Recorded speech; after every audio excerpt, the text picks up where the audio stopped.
The sun was just starting to peek over the mountains when Running Eagle opened her eyes. She could hear the soft sounds of her people waking up in the camp below. Dogs barking, children laughing, and the gentle voices of women preparing the morning meal, but Running Eagle wasn't thinking about breakfast. Her mind was already on the day ahead. She rolled out of her sleeping blanket and stood up in one smooth motion. At 25 years old, she moved like a mountain cat, quiet, quick, and always ready. Her long black hair was braided tight against her head, and her dark eyes seemed to see everything at once. The other Apache women her age were usually busy with cooking and taking care of children. But Running Eagle was different. Very different. Her father, Chief Stone Bear, had seen something special in her when she was just a little girl. While other girls played with dolls made of corn husks, Running Eagle was practicing with a small bow her father had made for her. She could hit a target the size of a man's hand from 50 steps away before she turned 10. By 15, she was riding with the warriors on scouting missions. Now, she was the one the others looked to when danger came calling. The Arizona Territory in 1882 was a hard place to live. White settlers were moving in from the east, bringing their cattle and their ideas about who owned the land. The U.S. cavalry rode through Apache territory like they owned it, building forts and trying to force native people onto reservations. But Running Eagle's band wasn't ready to give up. They had been living in these mountains for hundreds of years. Their ancestors were buried in this red dirt. The sacred places of their people were carved into these canyon walls. Running Eagle walked to the edge of the camp and looked out over the valley. She could see smoke rising from a white settlement about 10 miles away. More settlers seemed to arrive every month. They cut down trees, dug wells, and put up fences like they planned to stay forever. The young warrior's jaw tightened. These newcomers didn't understand that the land wasn't something you could own like a horse or a rifle. The land was alive. It had its own spirit. It belonged to everyone and no one at the same time. "You're up early again?" came a voice behind her. Running Eagle turned to see her childhood friend Swift Arrow walking up the slope. He was a year older than her and had been her hunting partner since they were children. Swift Arrow was one of the few men in the band who didn't seem bothered by the fact that Running Eagle could outshoot him and outride him too. "The cavalry passed through yesterday," Running Eagle said, pointing to the distant valley.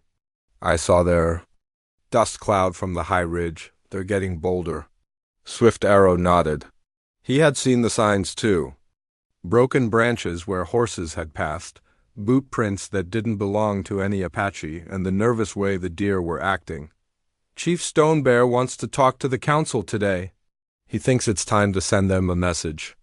Running Eagle's eyes lit up. She had been waiting for this. For weeks, the cavalry had been getting closer to their territory. They had burned out 2 Apache families just last month, claiming they were harboring hostile warriors. The truth was, those families had just been trying to live quietly and stay out of trouble.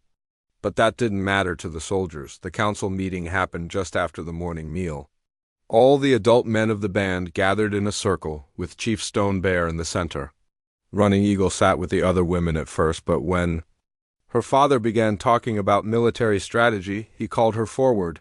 Some of the older warriors looked uncomfortable, but no one said anything. Running Eagle had proven herself too many times for anyone to question her place in these discussions. "The Bluecoats are testing us," Chief Stone Bear said, his weathered face serious. "They want to see how far they can push before we push back. If we do nothing, they will think we are weak. If we are weak, they will take everything." An older warrior named Gray Wolf spoke up.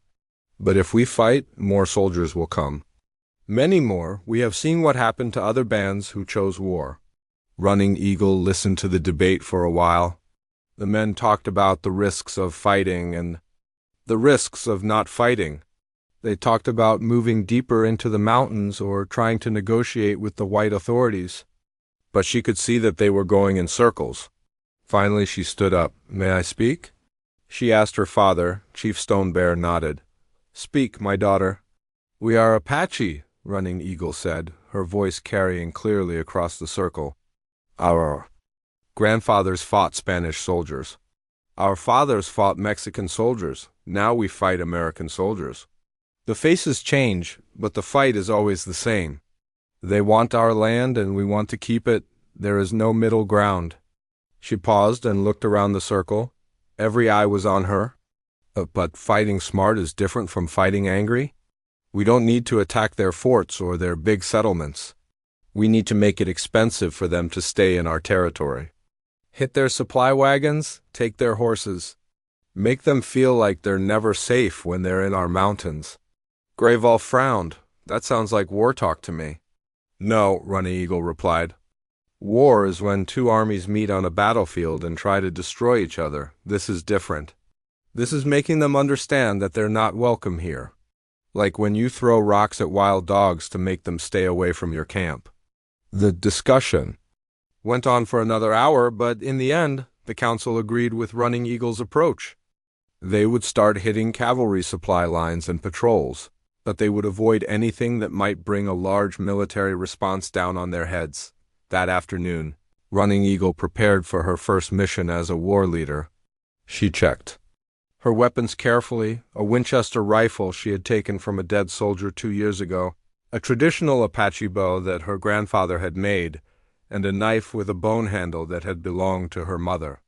She also packed light, just some dried meat, parched corn, and a water skin. Apache warriors traveled fast and light. 6 men had volunteered to ride with her. They were all experienced fighters, but they had never followed a woman into battle. Before Running Eagle could see the uncertainty in their eyes, she would have to prove herself all over again. Just like she had done dozens of times before. As the sun began to set, Running Eagle painted her face with red and black stripes. This was the old way, the traditional way of preparing for war. Her grandmother had taught her the patterns when she was a girl. Each line had meaning. The red was for courage and blood. The black was for death and the night. Together they told the spirit world that a warrior was coming. The other warriors watched her paint her face, and something changed in their expressions. They began to see her not as Chief Stone Bear's daughter or as a woman trying to do a man's job. They saw her as what she really was, a warrior getting ready for battle. Before they rode out, Chief Stone Bear took his daughter aside. "Be careful out there," he said quietly. "I know you are brave, but bravery without wisdom gets warriors killed." Running Eagle nodded. "I will bring them all home, Father, I promise." As darkness fell over the Apache camp, 7 riders disappeared into the night. Running Eagle led the way, her horse's hooves silent on the rocky ground. Behind her rode 6 warriors who were beginning to believe that maybe, just maybe, they could drive the invaders out of their homeland. Tomorrow would bring their first test. A cavalry supply train was supposed to pass through Devil's Canyon at dawn. Running Eagle had been watching the soldiers for weeks, learning their patterns and their weaknesses. She knew exactly where to strike and when to disappear back into the rocks. The fierce warrior woman was ready for war. The morning air was crisp and still as Running Eagle and her 6 warriors made their way through the rocky terrain toward Devil's Canyon. They had been riding for 3 hours in complete silence, communicating only through hand signals and the occasional soft whistle that sounded like a bird call. The horses' hooves were wrapped with strips of leather to muffle any sound on the stone ground. Running Eagle held up her fist, and the group stopped immediately. She dismounted and crept forward to the edge of a ridge that overlooked the canyon. Below, the supply train was right on schedule, just like she had predicted. 12 blue-coated soldiers riding alongside 4 heavy wagons loaded with supplies heading to Fort Apache. The wagons were moving slowly, weighed down with ammunition, food, and medical supplies that the cavalry desperately needed. She studied the scene carefully. The soldiers looked tired and bored. This was probably their 3rd or 4th supply run this month, and they had never been attacked before. Their rifles were slung across their backs instead of being held ready. 2 of them were even talking and laughing instead of watching the canyon walls for danger. These men had no idea they were riding into an Apache trap. Running Eagle counted. The soldiers again? 12 mounted cavalry, plus 2 drivers for each wagon. That made 16 men total against 7 Apache warriors. Not great odds, but Running Eagle had learned that surprise and knowledge of the terrain could Make up for being outnumbered, she crawled back to where her warriors were waiting with the horses. Just like we planned, she whispered. They're not expecting trouble. Swift Arrow, take Red Hawk and Broken Lance around to the north side. When you hear my war cry, start shooting from the rocks up there. Try to scatter their horses, but don't show yourselves too much. The three warriors nodded and disappeared into the rocks like shadows. Running Eagle turned to the remaining men. Thundercloud, you and Tail stay here with the horses. When the shooting starts, bring them down fast. We'll need to get out of here quickly once we take what we need. She looked at her last warrior, a young man called Spotted Horse who was only 19 but had proven himself brave in smaller raids. You're with me. We're going down into the canyon, Spotted Horse's eyes widened. Down into the canyon? But Running Eagle, that's where all the soldiers are. Exactly, she replied with a fierce smile. They won't expect an attack from below. Everyone thinks Apache warriors only fight from high ground. We're going to hit them where they feel safest. The two warriors made their way down the steep canyon wall, moving from rock to rock like mountain goats. Running Eagle's horse, a paint mare she called Wind Dancer, followed behind her with complete trust. The horse had been with her for 3 years and seemed to understand that silence meant life or death. They reached the canyon floor, just as the supply train entered the narrow passage. The walls of the canyon rose up on both sides like the ribs of some giant animal. This was the perfect place for an ambush, no way to escape except forward or backward, and plenty of cover for attackers. Running Eagle checked her rifle one more time. She had 15 bullets, and she intended to make every one count. Her heart was beating fast, but her hands were steady. This was what she had trained for her entire life. This moment when everything would depend on her skill, her courage, and her ability to think clearly under pressure. The first wagon was now directly below, where Swift Arrow and his men were hidden. Running Eagle took a deep breath and let out a piercing war cry that echoed off the canyon walls like the scream of an eagle.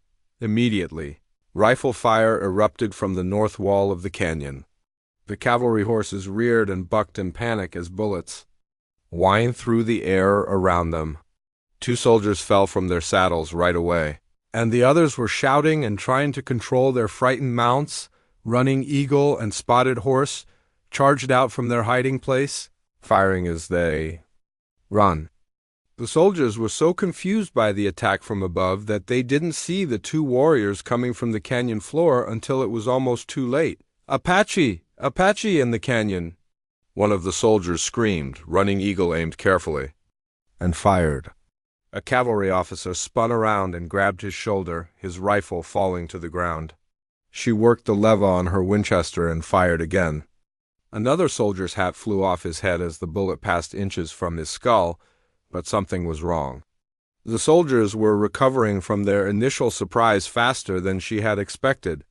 Instead of running or trying to escape, they were forming up to fight back. These weren't green recruits on their first posting. These were experienced Indian fighters who had been in situations like this before. Running Eagle, Spotted Horse shouted from beside her. There's more of them. She looked up and saw what he meant. From behind the last wagon, 6 more cavalry soldiers were emerging. They had been hidden under tarps in the wagon bed, probably as a precaution against exactly this kind of attack. Now the odds had gone from bad to terrible. 7 Apache warriors against 22 well-armed soldiers. It's a trap, she realized.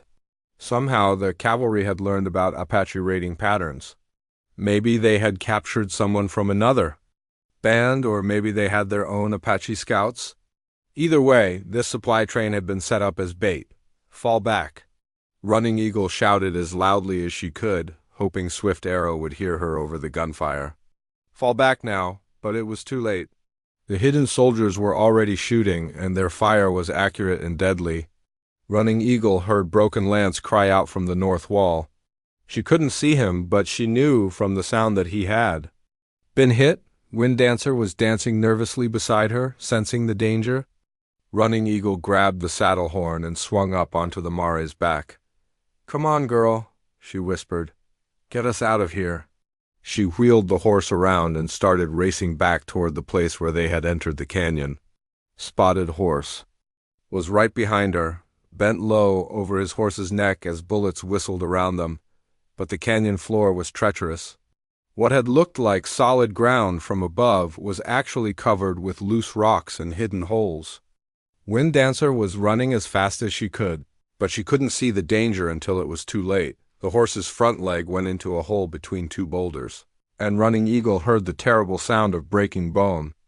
Wind Dancer screamed and went down hard, rolling and tumbling down a steep slope toward the canyon wall. Running Eagle tried to jump clear, but she was trapped under the horse's weight. She felt her own legs twist and bend in ways they were never meant to go. The pain was so intense that everything went white for a moment. When her vision cleared, she was pinned against the rocks with Wind Dancer's full weight crushing her legs. She could feel warm blood soaking through her buckskin pants, and when she tried to move her feet, nothing happened. There was no feeling below her knees. The gunfire was getting closer.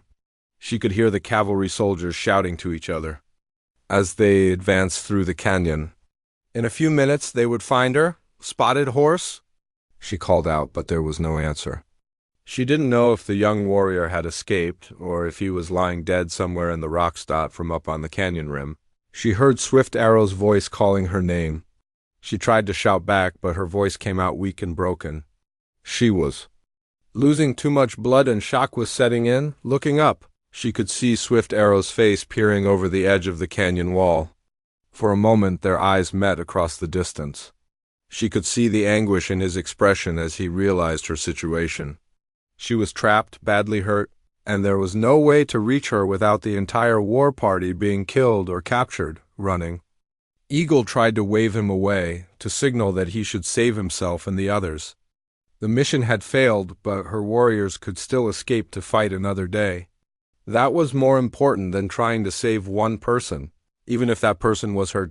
Swift Arrow disappeared from the rim and Running Eagle closed her eyes. She had always known that death was a possibility in war.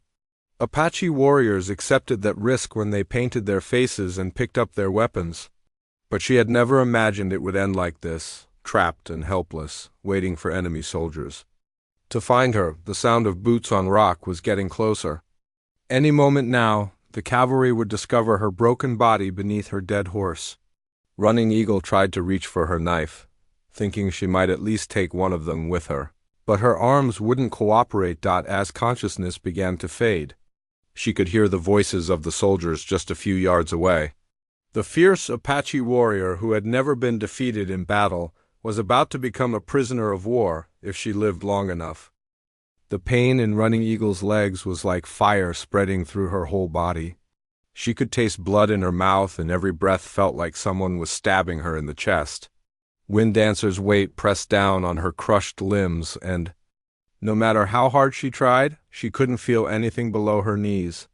The warm wetness spreading beneath her told her everything she needed to know about how badly she was hurt. Above the canyon rim, she could hear Swift Arrow calling out to the other warriors. His voice was desperate, torn between wanting to help her and knowing that staying would mean death for all of them. The cavalry soldiers were getting closer, their heavy boots crunching on the loose rocks as they searched for survivors of the failed ambush. "Running Eagle!" Swift Arrow's voice echoed down from the top of the canyon. "Can you move? Can you get free?" She tried to call back, but only a weak whisper came out. The blood loss was making her dizzy, and black spots danced at the edges of her vision. She attempted to push against Wind Dancer's body, hoping to shift the horse's weight enough to free her legs, but it was useless. The mare was too heavy, and Running Eagle's strength was fading fast. From her position trapped against the rocks, she could see the cavalry soldiers moving through the canyon like hunters tracking wounded prey. They were being careful, checking, behind every boulder and in every shadow. These weren't careless men who would walk past a hidden enemy. They would find her soon. "There's one over here," a soldier's voice called out from somewhere to her left.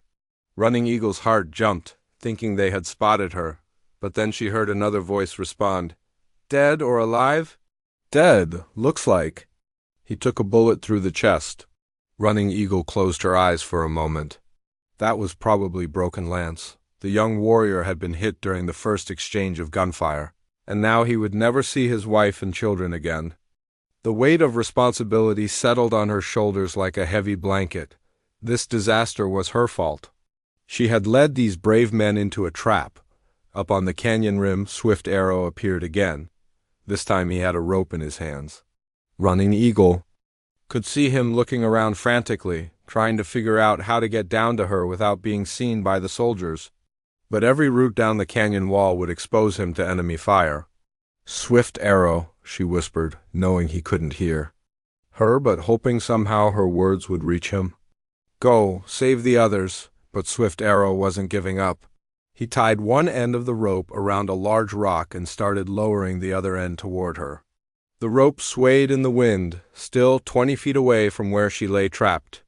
Even if it reached her, she wasn't sure she had the strength to grab it, much less climb up while dragging her useless legs. "Hey, movement on the ridge!" came a shout from one of the cavalry soldiers. Running Eagle saw several rifles swing toward the canyon rim where Swift Arrow was trying to help her. "Swift Arrow, no!" she managed to call out, louder this time. "Get away from there!" The crack of rifle fire echoed through the canyon.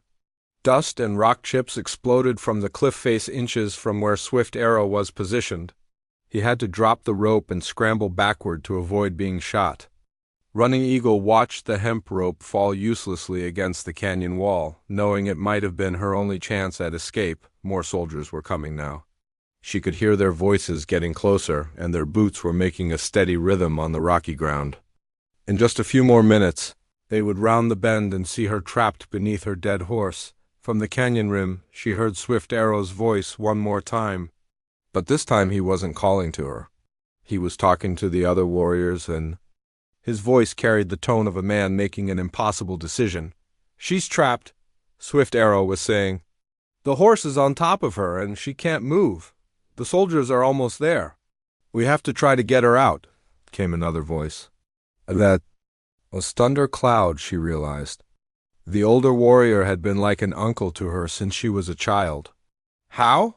Swift Arrow replied, and Running Eagle could hear the anguish in his voice. "The only way down is through open ground. They'll cut us down before we get halfway to her. We'll all die, and it won't save her." "She's Chief Stonebear's daughter," Thundercloud said. "We can't just leave her." "She's also a warrior," Swift Arrow replied, "and she knows what warriors sometimes have to do." Running Eagle understood what they were talking about. In Apache culture, the survival of the group was more important than the life of any individual, even a war leader. If staying to help one person meant that everyone would die, then the hard choice had to be made. It was the same choice she would have made if their positions were reversed, but understanding the logic didn't make it hurt any less. These men had been her brothers in battle. Swift Arrow had been her closest friend since childhood. The idea that they would ride away and leave her to die, or be captured, was almost harder to bear than the physical pain of her crushed legs. Running Eagle, Swift Arrow called down one final time. We have to go. The soldiers." She tried to lift her head enough to see him one last time. When their eyes met across the distance, she saw tears running down his face. But she also saw determination. He was making the choice that had to be made, even though it was destroying him inside. With tremendous effort, Running Eagle raised her hand and made the Apache sign for "Go in peace." It was the traditional farewell between warriors who might never see each other again. Swift Arrow's face crumpled, but he returned the sign. "Tell my father," she whispered, knowing he couldn't hear her but needing to say the words anyway. "Tell him I died like a warrior." One by one, the faces disappeared from the canyon rim. She could hear the sound of horses moving away, growing fainter with each passing moment. The war party was retreating, taking the news of the failed ambush back to the tribe. They would tell Chief Stone Bear that his daughter had led her warriors into a trap and died in the attempt to escape. The silence that followed was almost worse than the noise of battle had been. Running Eagle was alone now, completely alone, with only the weight of her dead horse and the approaching footsteps of enemy soldiers for company. The sun was climbing higher in the sky, and she could feel its heat starting to bake the rocks around her. A lizard scurried past her face, pausing for a moment to look at her with one bright black eye before disappearing into a crack between the stones. Even the smallest creatures of the desert knew when to run away from danger. Only she was trapped here, unable to move, unable to escape, unable to do anything but wait for whatever came next. The metallic taste of blood was getting stronger in her mouth. Her vision kept going in and out of focus, and she had to fight to stay conscious. Part of her wanted to just close her eyes and let the darkness take her. It would be easier than facing whatever the cavalry soldiers had planned for her, but something deep inside her refused to give up. Maybe it was the warrior spirit that had carried her through so many battles. Maybe it was the stubborn streak that had made her the first woman war leader in her band's history. Or maybe it was just the simple human refusal to surrender without a fight. The sound of boots was very close now. Running Eagle could hear two soldiers talking as they approached her hiding spot behind the fallen rocks. "Check over there behind those boulders," one of them was saying. "I thought I saw movement." "Probably just another dead horse," the other replied. This whole ambush was a disaster for them. Running Eagle closed her eyes and tried to prepare herself for whatever came next. She had lived as a free Apache warrior for 25 years. Even if this was the end, even if she was about to become a prisoner or worse, she would face it with dignity. The footsteps stopped just a few feet away from where she lay trapped. She could hear the soldiers breathing, could almost feel their eyes searching the rocks and shadows around her position. In just a few more seconds, they would find her. And then the life of Running Eagle, the fierce Apache warrior woman, would be over forever. 3 days had passed since the battle in Devil's Canyon. The Arizona sun had been merciless, beating down on the rocks and turning the narrow canyon into an oven during the day.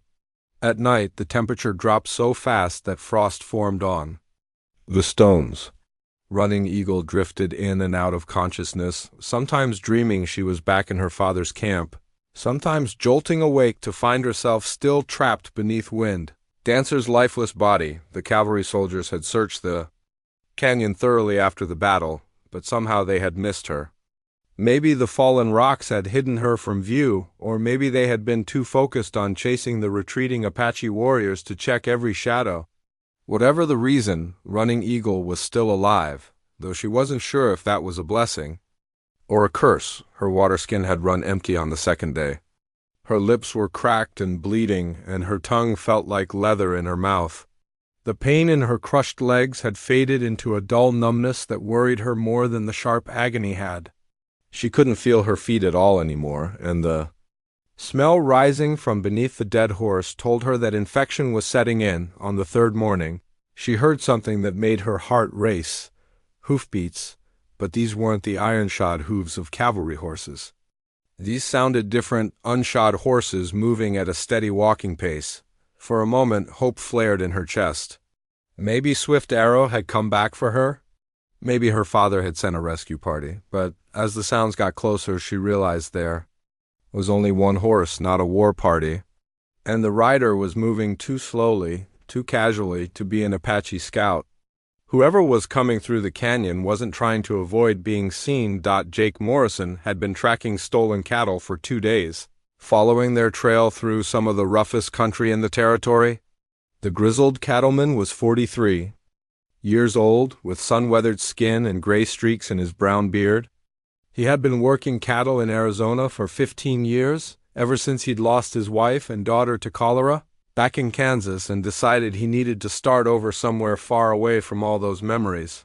His horse, a sturdy bay gelding named Rusty, picked his way carefully through the rocky canyon floor. Morrison was studying the ground, looking for signs of his missing cattle, when Rusty suddenly stopped and snorted nervously. "What is it, boy?" Morrison asked, patting the horse's neck. Rusty was usually calm around dead animals. They'd come across plenty of them over the years, but something had the horse spooked. Morrison dismounted and looked around. The smell hit him first. Death and decay, but mixed with something else. Something that reminded him of the Army Field Hospital where he'd once volunteered during a cholera outbreak. It was the smell of infected wounds. He followed his nose toward a pile of fallen rocks near the canyon wall. At first he thought he was looking at just another dead horse, probably left behind from some skirmish between the army and the Apache. But then he saw a flash of color that didn't belong, the blue and red beadwork on what looked like a moccasin. "Sweet Jesus," Morrison whispered. Dropping to his knees beside the trapped figure, Running Eagle's eyes fluttered open at the sound of his voice. For a moment she thought she was hallucinating. The face looking down at her was white, with kind blue eyes and worry lines around them. This wasn't a cavalry soldier. There was no uniform, no military bearing. Just a weathered man in work clothes who looked like he'd spent his life outdoors. "Ma'am," Morrison said softly. "Can you hear me?" Running Eagle tried to speak, but only a dry croak came out. Morrison quickly pulled out his water canteen and lifted her head gently. Letting a few drops trickle between her cracked lips, the water was like a miracle. Running Eagle swallowed painfully and managed to whisper, Who are you?" "Name's Jake Morrison," he replied, still giving her small sips of water. "I'm a cattleman. Been tracking some stolen stock through this canyon." He looked at the dead horse pinning her down and shook his head. "How long have you been trapped here?" 3 days, Running Eagle managed to say. Her voice was getting a little stronger with the water. "Maybe 4, hard to tell." Morrison stood up and walked around the dead horse, studying the situation. Wind. Dancer's body had her completely pinned from the waist down. Even if he could move the horse, which was doubtful, her legs looked badly damaged. He'd seen enough injuries over the years to know that this woman was in serious trouble, but what really got to him were her eyes. Even half dead from thirst and pain, there was still fire in them, still fight. It reminded him of his wife during her final illness, that same refusal to give up even when everything seemed hopeless. "You're Apache," Morrison said. "It wasn't." "A question," Running Eagle nodded, watching his face carefully. She knew that most white settlers feared and hated her people. This man could easily walk away and leave her to die, or worse, he could go get the cavalry and turn her in for whatever bounty they might be offering. Morrison was quiet for a long moment, thinking. He knew the smart thing would be to ride away and pretend he'd never seen her. Getting involved with an Apache, especially one who had obviously been in a fight with the army, could bring him all kinds of trouble. The local ranchers already thought he was too soft on Indians, and helping one would make him a pariah in the white community, but he also knew he couldn't just walk away from someone who needed help, no matter what color their skin was or what tribe they belonged to. His late wife had always said that a person's worth wasn't measured by their race or religion, but by what they did when they had the chance to help someone else. "All right," Morrison said finally. "Let's see about getting you out of there." He went back to his horse and untied the coiled rope from his saddle. Rusty was still nervous about the whole situation, but the horse trusted his master enough to stand still while Morrison worked. The next part was going to be difficult and dangerous. Morrison tied one end of the rope around Winddancer's neck, and the other end to his saddle horn. Then he led Rusty away from the rocks, letting the rope slowly tighten. "This might hurt," Morrison warned Running Eagle. "But it's the only way I can think of to move your horse." Running Eagle gritted her teeth and nodded. She had endured 3 days of agony already. Whatever happened next couldn't be much worse. Morrison clicked his tongue, and Rusty leaned into the rope. For a moment, nothing happened. Winddancer's body was wedged tight between the rocks, and dead weight was always harder to move than living. Animals. But Rusty was a strong horse bred for hard work, and gradually the Moray's body began to shift. The movement sent waves of fresh pain through Running Eagle's trapped legs. She bit down hard on her lip to keep from crying out, tasting blood. But slowly, inch by inch, the crushing weight was lifting off her when Winddancer's body finally rolled away. Morrison could see the full extent of the damage. Running Eagle's legs were badly crushed, bent at angles that weren't natural. Blood had soaked through her buckskin pants and dried to a dark brown crust. The smell of infection was stronger now, and Morrison knew that without medical attention, she would be dead within days. He knelt beside her again, trying to figure out what to do next.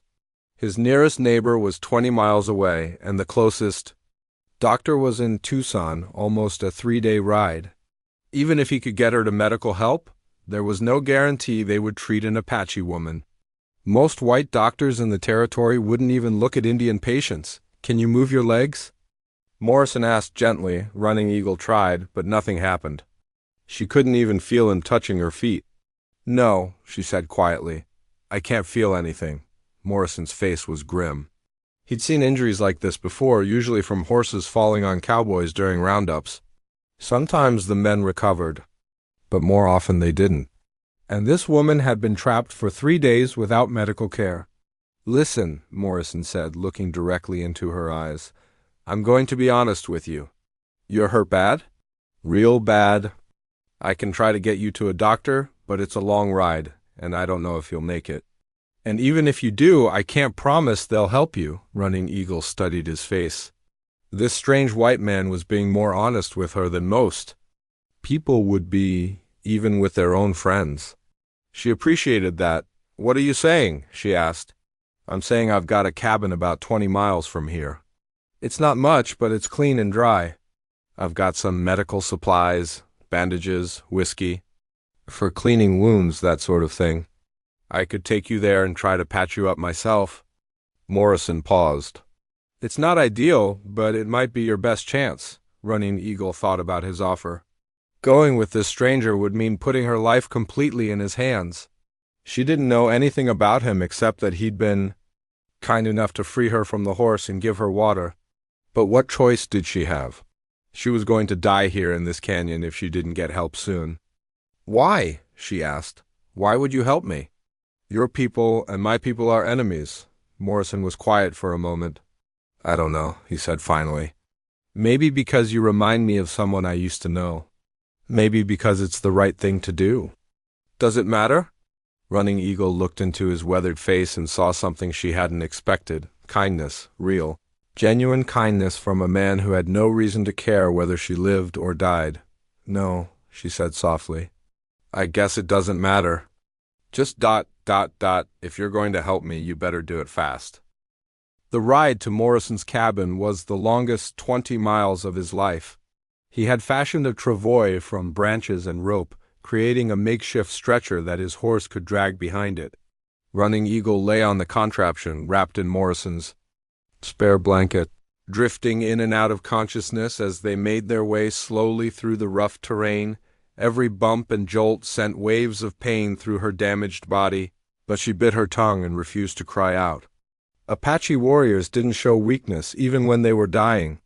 Morrison glanced back at her every few minutes, worried that she might slip away before they reached shelter. "How are you holding up back there?" he called over his shoulder during one of her conscious moments. "Still breathing," Running Eagle replied through gritted teeth. That was about all she could manage. Morrison's cabin sat in a small valley surrounded by pine trees and red rock formations. It wasn't much to look at, just 4 walls of rough-hewn logs, a stone chimney, and a roof that only leaked a little when it rained hard. But it was home, and more importantly, it was far enough from any settlements that they wouldn't be bothered by curious neighbors.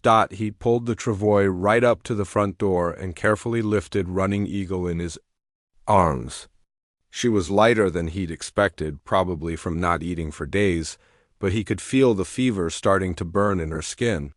Infection was setting in fast. Inside the cabin, Morrison had a simple cot in one corner where he usually slept.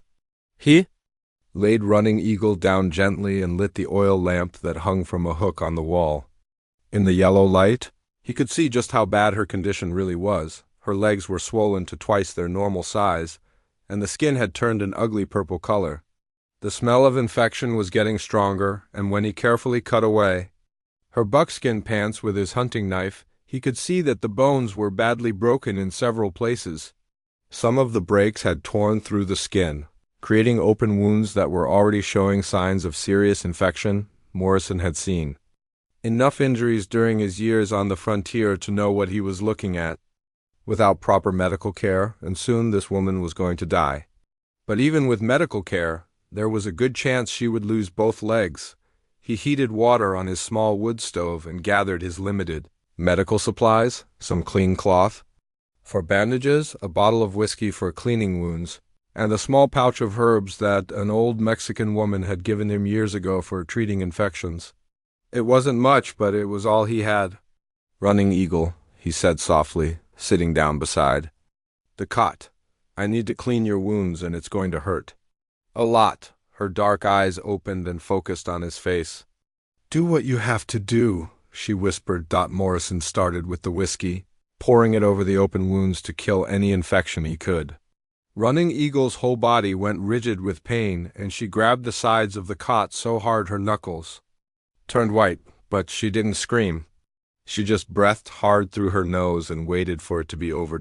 As he worked, Morrison found himself talking to her, partly to distract her from the pain and partly because the silence felt too heavy. "I had a wife once," he said, carefully cleaning dirt and debris from a deep cut on her left leg. "Her name was Catherine. She got sick with cholera back in Kansas, and there wasn't anything the doctors could do for her. I sat beside her bed for 3 weeks, just like this, trying to help her get better." Running Eagle listened to his voice while waves of pain washed over her. "Did she?" "No," Morrison said quietly. "She died along with our little girl. That's when I came out here to Arizona, figured I needed to start over somewhere new." He worked in silence for a while, cleaning and bandaging her wounds as best he could. When he was finished with the leg injuries, he sat back and looked at her seriously. "Running Eagle, I have to tell you something, and you're not going to want to hear it." She looked at him with those fierce, dark eyes.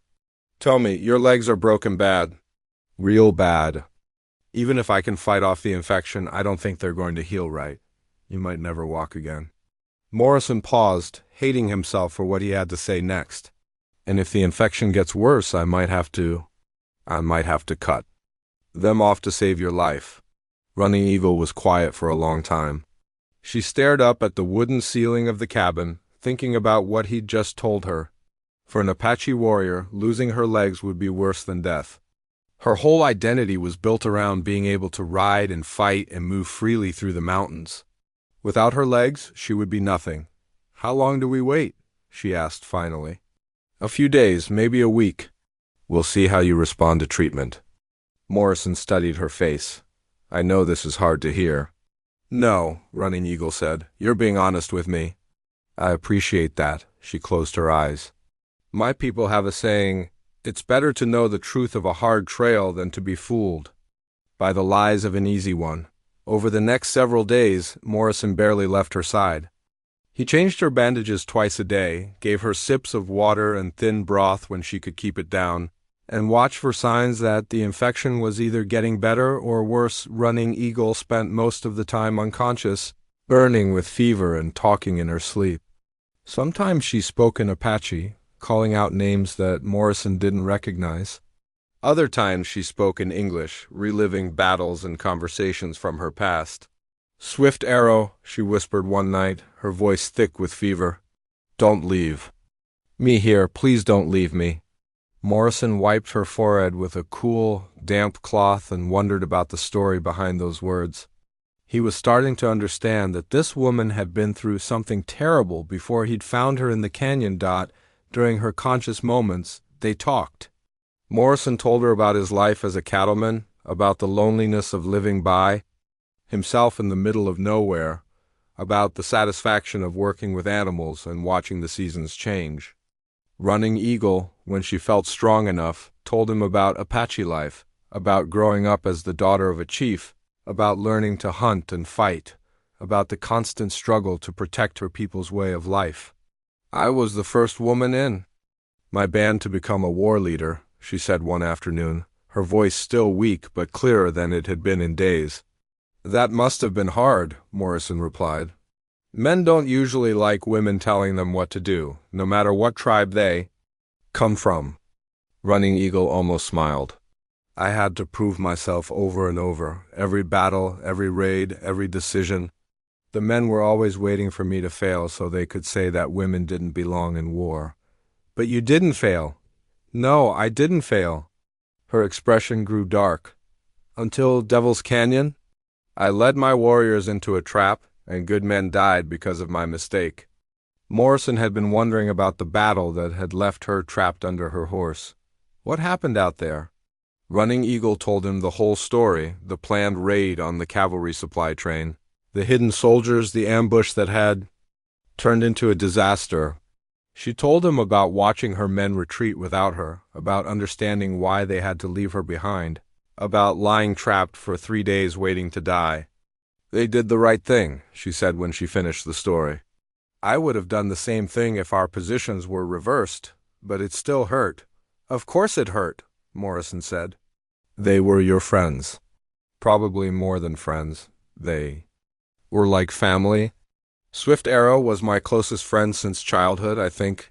I think maybe he wanted to be more than friends, but I was always too focused on being a warrior to notice."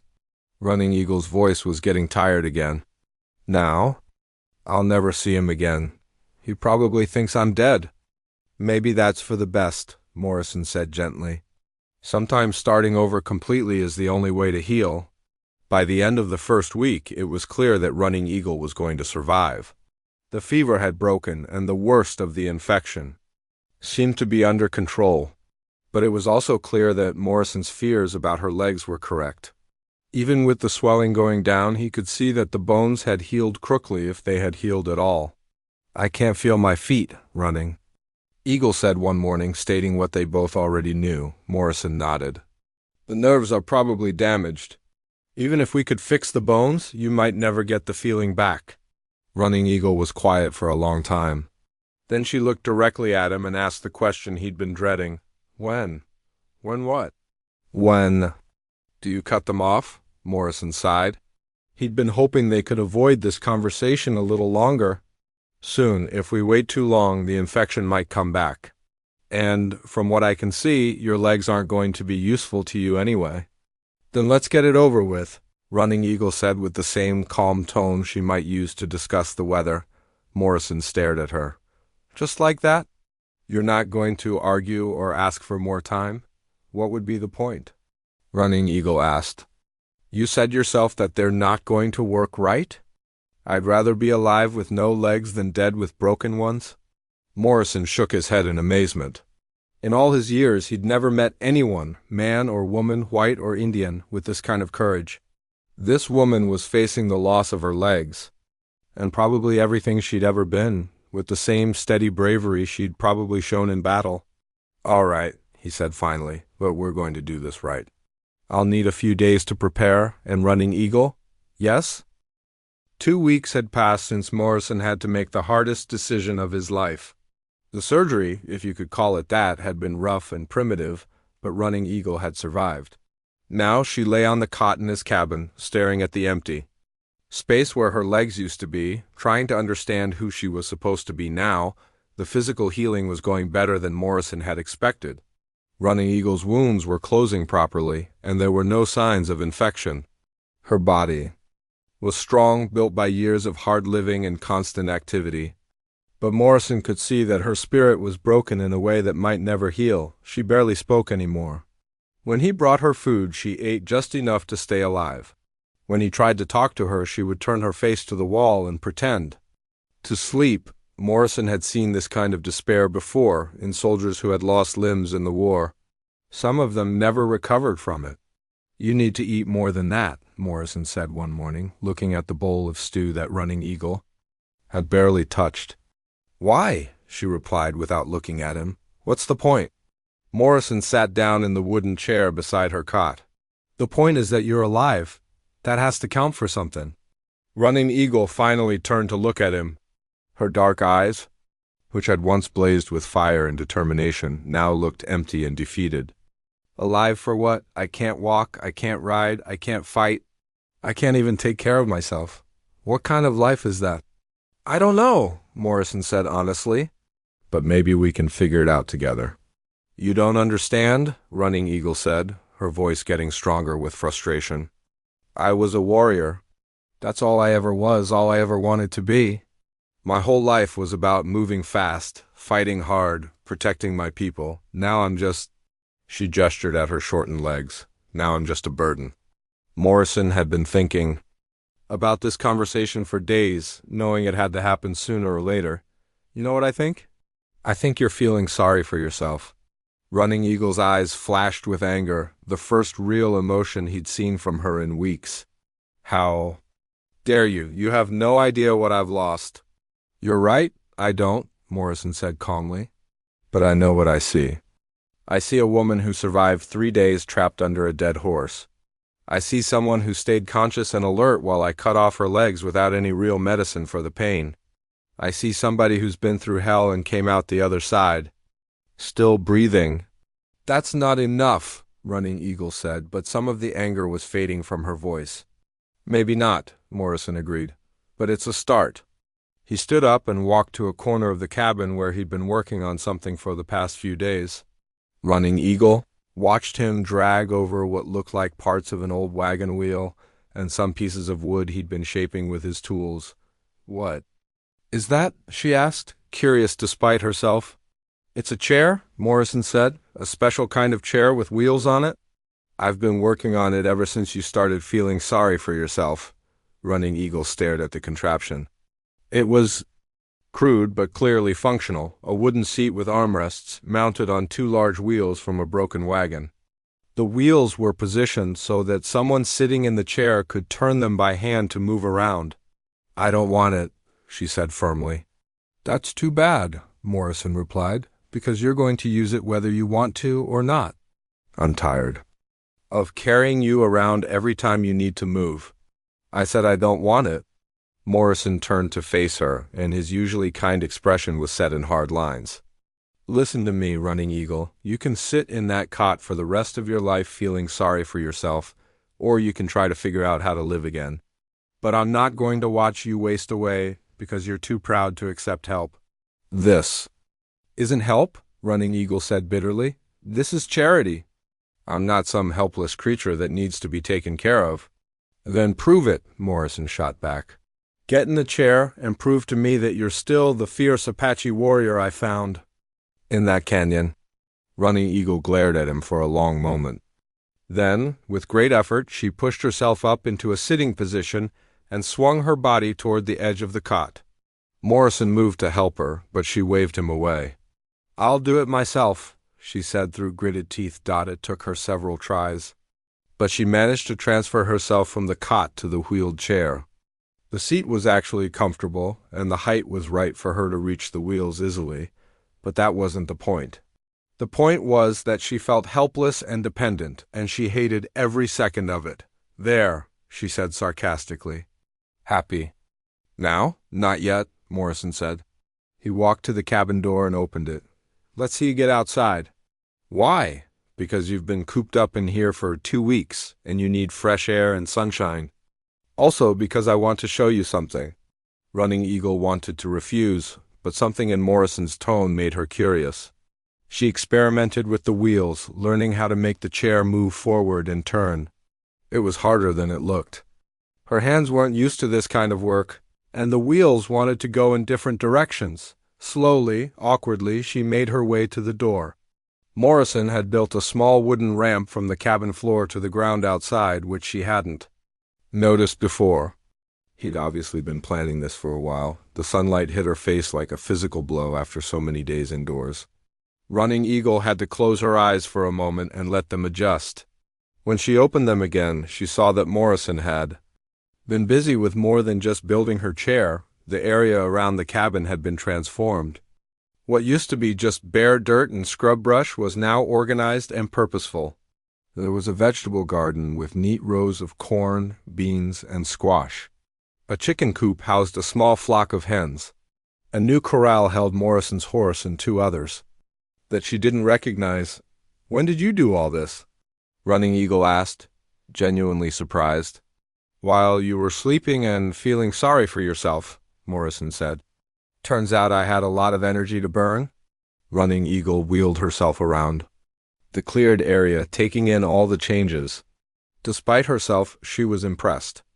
Morrison had created something productive and organized out of what had been wilderness.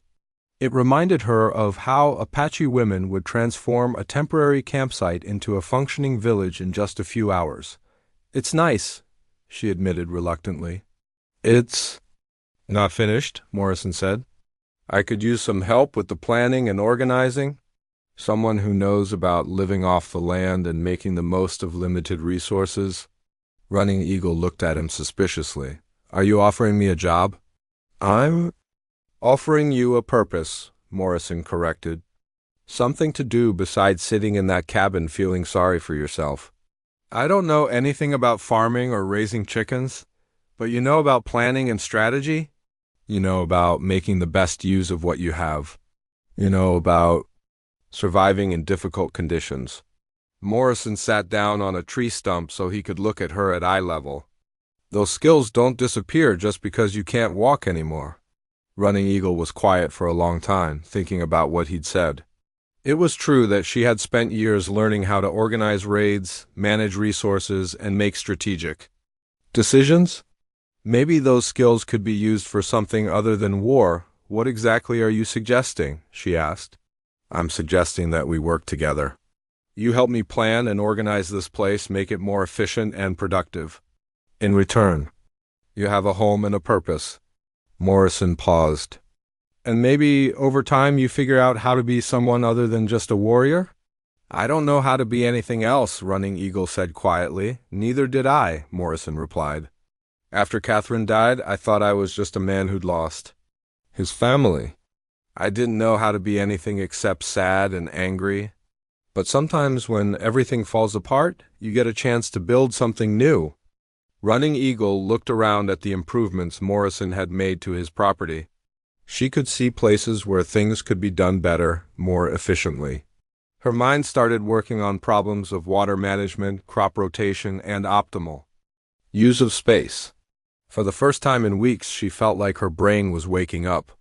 I might have some ideas, she said cautiously. Morrison smiled, the first real smile she'd seen from him since she'd been wounded. I was hoping you would. Over the next few days, Running Eagle found herself spending more and more time outside, reeling around the property and studying how everything was laid out. She made suggestions about where to plant certain crops, how to improve the water flow from the nearby stream, and how to build better shelter for the animals. Morrison listened to her ideas and implemented most of them. Slowly, Running Eagle began to realize that her mind was just as sharp as it had ever been. Her body might be broken, but her ability to think, plan, and solve problems was unchanged. You know, Morrison said one evening as they sat outside watching the sunset, I think this place is going to be something special. Running Eagle looked around at what they'd accomplished in just a few days working together. It already is? She said quietly, for the first time since losing her legs. She felt like maybe, just maybe, she might be able to build a new life from the ruins of her old one. It wouldn't be the life she'd planned, but it might be worth living anyway.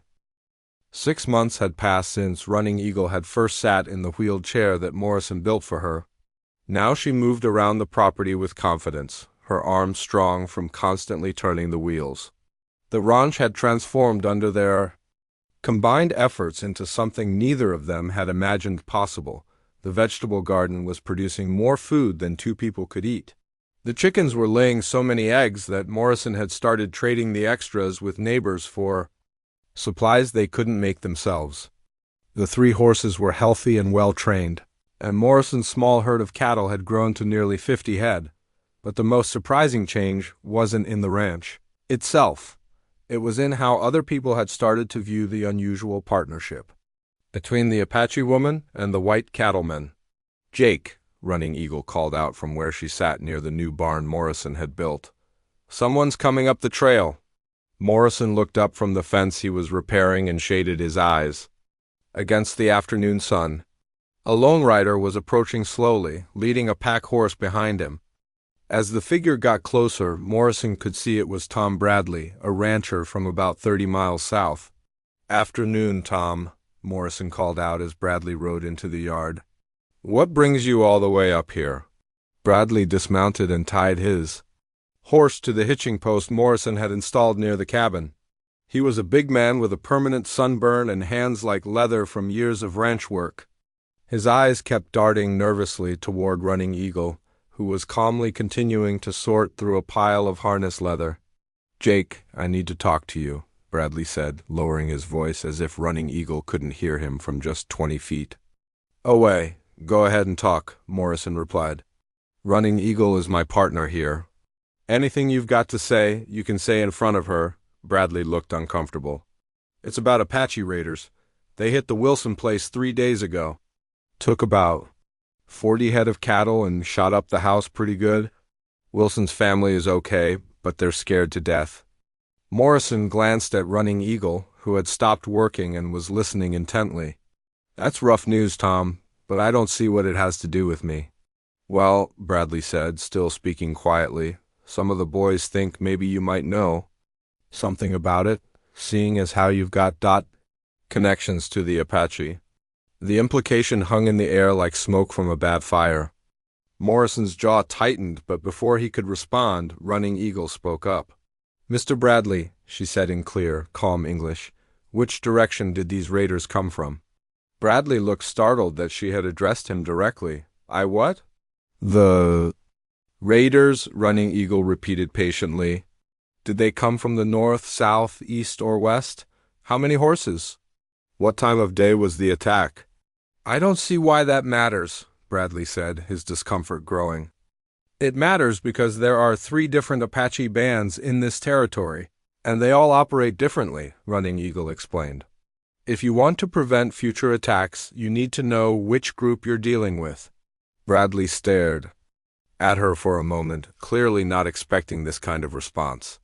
"The tracks headed northeast after the raid. Wilson said there were maybe 8 or 10 riders and they hit just after dawn." Running Eagle nodded thoughtfully. "That sounds like Gray Wolf's band.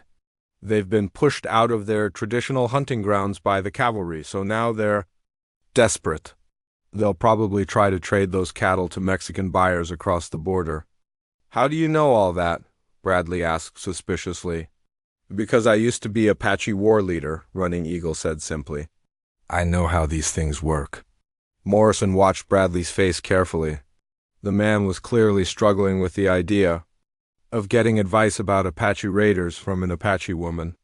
But he was also a practical rancher who was losing sleep over the threat to his livestock. "What would you suggest?" Bradley asked reluctantly. Running Eagle thought for a moment. "Gray Wolf's band will need water for all those stolen cattle. There are only 2 places between here and the Mexican border where they can water a herd that size Willow Creek and Snake Springs. If the ranchers work together, they could watch both places and maybe get the cattle back before they disappear across the border." Bradley was quiet for a long time, processing this information. Finally, he looked at Morrison. "Jake, would Running Eagle be willing to talk to some of the other ranchers? Help us figure out how to protect our herds?" Morrison looked at Running Eagle, letting her make the decision. She had been clear that she wanted to leave her past as a warrior behind, but this was different. This was using her knowledge to prevent violence rather than create it. "I'll think about it," Running Eagle said finally, after Bradley left, running. Eagle and Morrison sat on the porch of the cabin as the sun began to set. They had built this porch together over the past month, and it had become their favorite place to talk about the day's work and plan for tomorrow. "You don't have to do this," Morrison said. "Help those ranchers. I mean, you don't owe them anything." "I know," Running Eagle replied. "But maybe I owe it to my people. If I can help prevent some of these raids, maybe fewer Apache warriors will get killed by angry ranchers." Morrison understood what she meant. The cycle of raid and retaliation was getting worse every month. Apache bands, pushed onto reservations that couldn't support them, would steal cattle to feed their families. Ranchers would form posses to get their livestock back, often killing any Apache they found. Then the Apache would retaliate with more raids and the violence would escalate. "It's dangerous," Morrison pointed out. "If the Apache find out you're helping white ranchers, they'll consider you a traitor. And if some of the ranchers decide they don't trust you." "I know the risks," Running Eagle said. "But I also know that things can't continue the way they are. Too many people on both sides are dying." 3 days later, 8 ranchers gathered at Morrison's place for what they were calling a strategy meeting. Running Eagle had agreed to share her knowledge of Apache tactics and help them develop better ways to protect their property without starting a war. The meeting started awkwardly. Most of the ranchers had never had a conversation with an Apache person, let alone asked one for advice. Running Eagle remained patient and professional, answering their questions and explaining things they didn't understand about Apache culture and military thinking. The thing you have to understand, Running Eagle explained to the group, is that most of these raids aren't about wanting to hurt you personally. They're about survival. The reservation system isn't working. There isn't enough food and people are desperate. An older rancher named Peterson spoke up. So what are you saying? That we should just let them steal our cattle? No, Running Eagle replied. I'm saying that if you understand why something is happening, you can find better ways to stop it. She spread out a hand-drawn map of the territory on Morrison's kitchen table. Instead of just reacting after your cattle are stolen, you could prevent most thefts by watching the places where raiders have to pass. Apache war parties need water, just like anyone else. They also need escape routes that allow them to move fast. Over the next 2 hours, Running Eagle walked the ranchers through a comprehensive plan for protecting their herds. It involved cooperation between neighboring ranches, strategic placement of lookouts, and early warning systems that could alert everyone in the area when raiders were spotted. But the most important part of her plan was communication. Running Eagle suggested that the ranchers try to establish contact with Apache leaders to negotiate agreements that might prevent raids altogether. You want us to negotiate with savages? Peterson asked bluntly. The room went very quiet. Morrison's hand moved toward his gun, but Running Eagle held up a hand to stop him. Mr. Peterson, she said calmly, I am Apache. Am I a savage? Peterson looked uncomfortable but didn't back down. You're different. You've been civilized. No, Running Eagle said firmly. I'm exactly the same as I was when I was leading war parties against people like you. The only difference is that now I'm trying to find ways for both sides to survive, without killing each other. She rolled up the map and looked around the room. If you want my help, you'll get it freely. But I won't help anyone who thinks my people are less than human. That attitude is exactly what starts these wars in the first place. One by one, the ranchers agreed to try Running Eagle's plan. Even Peterson, after a long moment of internal struggle, nodded his agreement as the ranchers prepared to leave. Tom Bradley pulled Morrison aside. Jake, I have to ask, are you sure we can trust her? Morrison looked over at Running Eagle, who was patiently explaining something to 2 of the younger ranchers. Tom, that woman has saved me more work and prevented me more problems in the past 6 months than I could have managed in 5 years on my own. If she wanted to help Apache raiders, she could have done it a dozen times by now. I guess you're right, Bradley admitted. It's just ... is all pretty strange. Strange doesn't mean wrong, Morrison replied, over the following weeks running. Eagle's plan proved remarkably effective. The ranchers' cooperation prevented 3 separate raids, and the early warning system allowed them to recover stolen cattle twice before the thieves could escape. Word of the successful strategy spread to other areas, and soon Running Eagle was getting requests for advice. The first snow of winter was falling gently outside. The cabin windows when Running Eagle realized that something had changed between her and Morrison. It wasn't anything dramatic or sudden, more like the slow change of seasons that you don't notice until one day you look around and everything is different. They were sitting by the fireplace after dinner, as had become their habit over the past year and a half. Morrison was carving a new handle for a broken tool, and Running Eagle was mending a harness that had torn during the day's work. These quiet evening hours had become precious to both of them, a time when they could simply enjoy each other's company without the demands of ranch work or the complications of the outside world. Jake, Running Eagle said quietly, not looking up from her work, can I ask you something? Of course, Morrison replied, pausing in his carving. You can ask. Me anything. Do you ever regret it? Finding me that day in the canyon? Morrison set down his knife and looked at her seriously. Why would you ask that? Running Eagle finally raised her eyes to meet his. Because your life would have been simpler without me. No angry neighbors questioning your loyalty. No, Apache. Warriors showing up at your door asking for meetings. No need to explain to everyone why you're helping an Indian woman. Morrison was quiet for a moment, thinking about her question. It was true that his life had become more complicated since he'd brought Running Eagle to his ranch. Some of his neighbors still viewed him with suspicion, and there had been a few tense moments when Apache warriors had come looking for the woman who was helping white ranchers. "Running Eagle," he said finally, "before I found you, I was just existing. I got up every morning, did my work, went to bed, and started over the next day. I wasn't really living, I was just going through the motions." He leaned forward in his chair, his weathered hands clasped between his knees. "You ask if I regret finding you? The truth is, you saved my life just as much as I saved yours." Running Eagle felt something flutter in her chest at his words. Over the months they'd worked together, she had come to respect Morrison's honesty, his kindness, and his steady strength. But lately she had been feeling something deeper than respect or friendship. "Jake," she said softly, "I need to tell you something, and I don't know how you're going to take it." Morrison felt his heartbeat quicken. He had been having his own confusing feelings lately, but he hadn't known how to bring them up. The differences between them seemed too vast, their races, their cultures, their histories. How could a white cattleman and an Apache warrior ever find common ground beyond friendship? "Tell me," he said simply. "I think I'm falling in love with you," Running Eagle said, the words coming out in a rush. "I know that sounds crazy. I know we're from different worlds and that most people would say it's impossible. But I can't help how I feel." Morrison stared at her for a long moment, his mind racing. Then slowly a smile spread across his face. "You want to know what I think sounds crazy?" he asked. Running Eagle braced herself for rejection. "What?" "I think it's crazy that it took us this long to have this conversation," Morrison said. "Because I've been in love with you for months."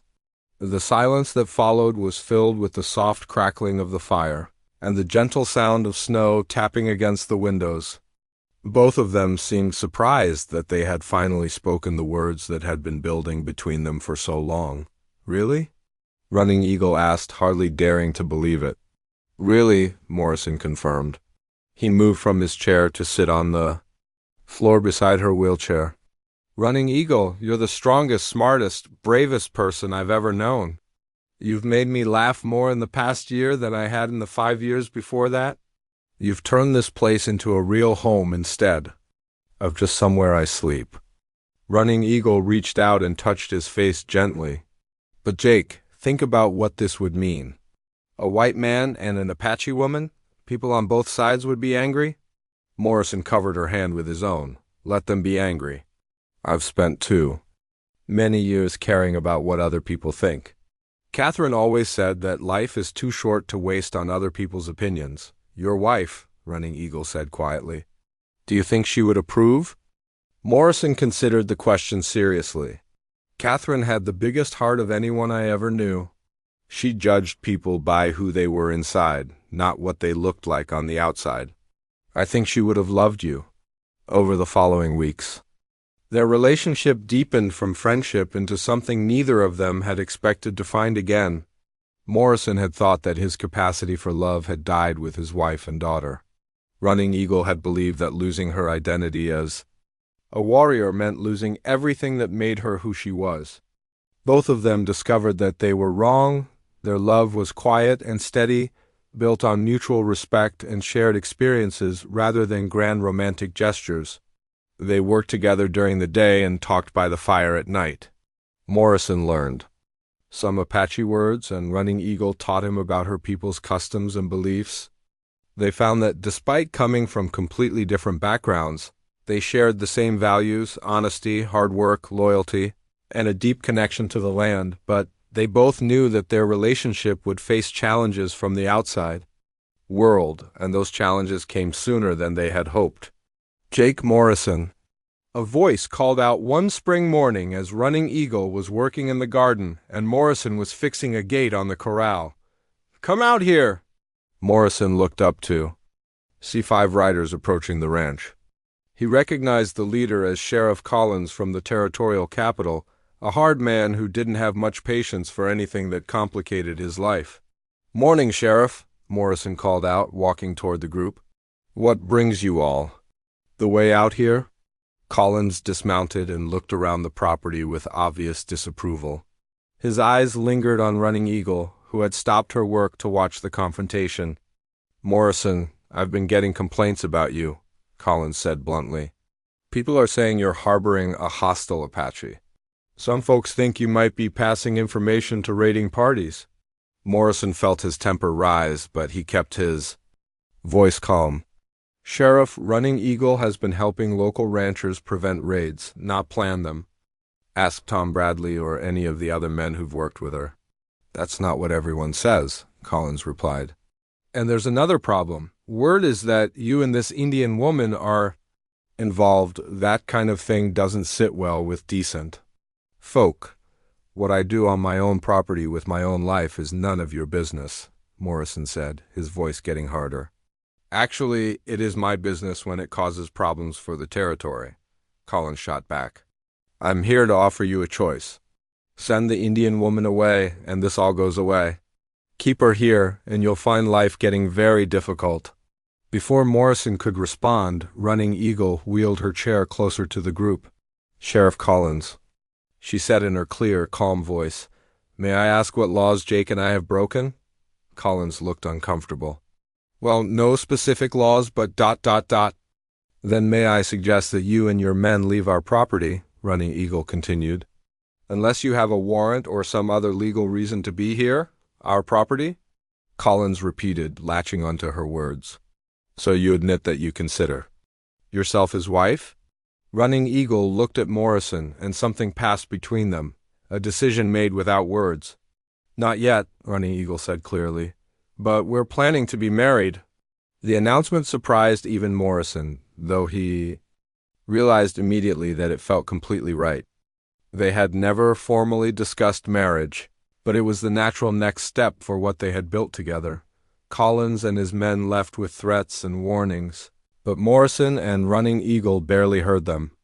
They were too busy planning their future together. The wedding, when it finally took place a few months later, was small and simple. Tom Bradley served as Morrison's best man, having come to respect Running Eagle's integrity over the months they had worked together. An elderly Apache woman named Grandmother Willow, who had become Running Eagle's friend and confidant, performed the traditional Apache blessing alongside the territorial judge who made it legal under white man's law. Not everyone approved. Some of Morrison's neighbors stopped doing business with him, and some Apache leaders criticized Running Eagle for marrying outside the tribe. But enough people on both sides had come to respect what Morrison and Running Eagle had accomplished together, that they weren't completely isolated. "Do you think we're crazy?" Running Eagle asked Morrison on their wedding night as they sat on their porch looking out at the land they had built together. "Probably," Morrison admitted. "But I'd rather be crazy with you than sane without you." Running Eagle laughed, the sound carrying across the quiet valley. "Jake Morrison, you always know exactly the right thing to say." Their ranch became known throughout the territory as a place where Apache and white people could meet safely to resolve disputes. Running Eagle's reputation as a fair mediator grew, and she prevented dozens of conflicts that could have turned into bloody wars. Morrison's cattle operation prospered, partly because he was one of the few ranchers who never had to worry about Apache raids. More importantly, they had created something that neither of them had thought possible, a life built on love that transcended the boundaries of race, culture, and history.